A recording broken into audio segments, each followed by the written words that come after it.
चतुर्व्यूह चतुर्गति चतुरात्मा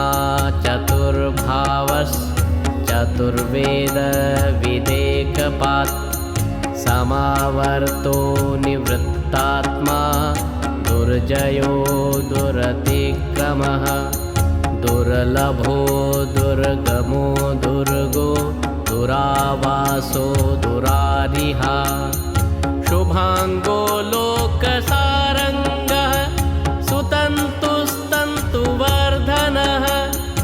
इंद्रकर्मा महाकर्मा कृतकर्मा कृतागमः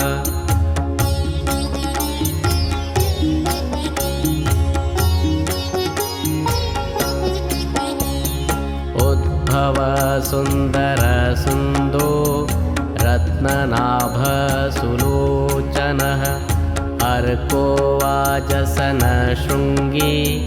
जयंत सर्वविजयी सुवर्णबिंदु रक्षोभ्य सर्ववागीश्वरेश्वरः महाहृदो महागर्तो महाभूतो महानिधिः कुमुद कुंदरः कुंदः पर्जन्यः पावनो नीलः अमृताशो मृतवपुः सर्वज्ञ सर्वतोमुखः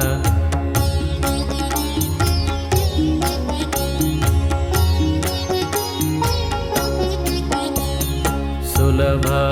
सुव्रत सिद्ध शत्रुजित् शत्रुतापनः न्यग्रोधोदुम्बरोऽश्वत्थ चाणूरान्धनिषूदनः सहस्रार्चि सप्तजिह्वा सप्तधा सप्तवाहनः अमूर्तिरन्नघोचिन्त्यो भयकृत् भयनाशनः अणुर्बृहत् कृश स्थूलो गुणबृहन्निर्गुणो महान् अधृतस्वधृतस्वास्यः प्राग्वंशो वंशवर्धनः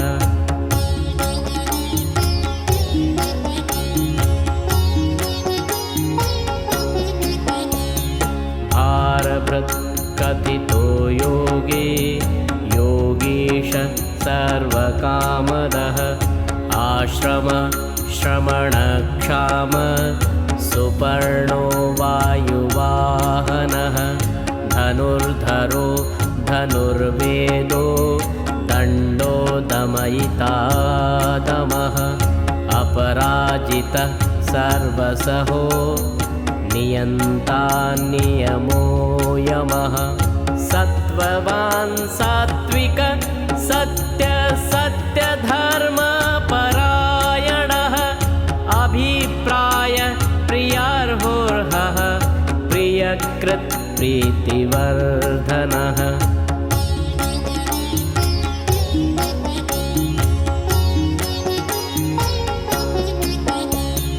विहाय सगतिर्ज्योतिः सुरुचिर्हुत भुग्विभुः रविर्विरोचन सूर्य सविता रविलोचनः अनन्तो हुत भुग्भोक्ता सुखदो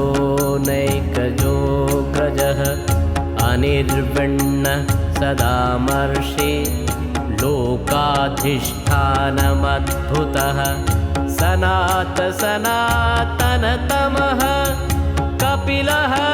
कपिरव्ययः स्वस्तिकृत् स्वस्ति स्वस्ति भुक् स्वस्ति दक्षिणः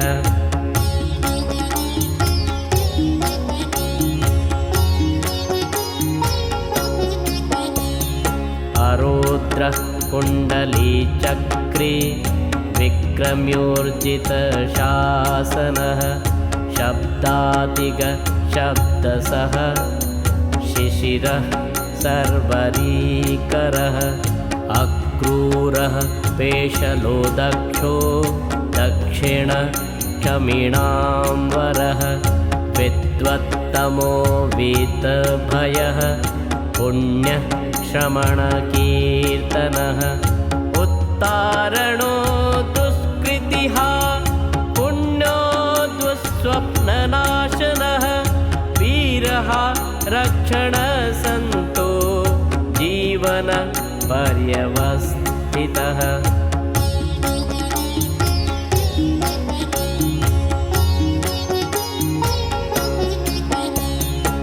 अनन्तरूपो ननन्तश्रीजितमन्युर्भयापः चतुरस्रो गभीरात्मा विदिशो व्यादिशो दिशः अनादिर्भूर्भुवो लक्ष्मीः सुवीरो रुचिराङ्गदः जननो जन्म जन्मादिर्भीमो भीमपराक्रमः आधारनिलयो धाता पुष्पहास प्रजागरः ऊर्ध्वगः सत्पथाचारः प्राणदः प्रणवः पणः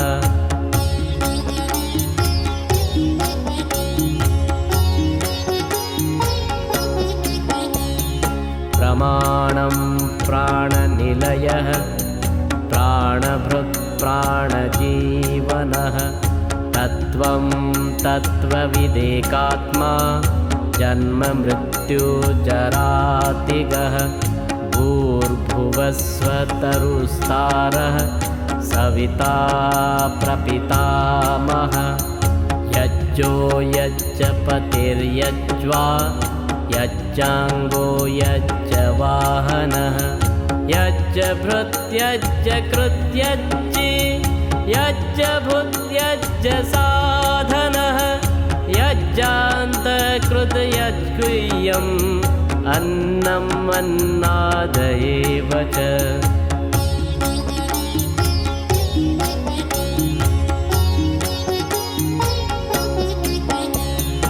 आत्मयोनि स्वयं जातो वैखानः सामगायनः देवकीनन्दनः सृष्टा क्षितीशपापनाशनः शङ्खभृन्नन्दकी चक्री चारङ्धन्वा गदाधरः रथाङ्गपाणिरक्षोभ्यः